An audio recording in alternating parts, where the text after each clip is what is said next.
Nello spettacolo interpreto due ruoli: Titania, la regina delle fate, la regina del sogno, del bosco, della notte, e Ippolita invece la futura regina di Atene.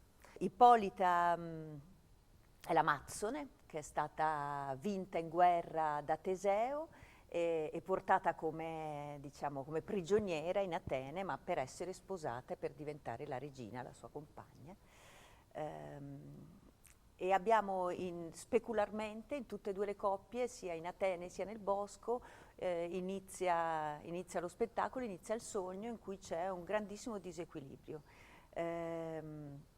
Non c'è più l'armonia tra né nella coppia reale di Atene né nell'altra coppia, per motivi diversi. Oberon e Titania e anche l'altra coppia sono un principio maschile e femminile che inizialmente appunto sono in disaccordo, e questo disaccordo si ripercuote in tutto l'universo. In realtà è un disaccordo intimo del cuore, della relazione, ma è anche un disaccordo, un mondo che non ha più ruoli, dove non si sa più dove c'è l'alto e il basso, dove ci sono degli sconvolgimenti della natura, e quindi per ritrovare l'armonia bisogna che questa coppia in qualche modo trovi il modo di stare insieme.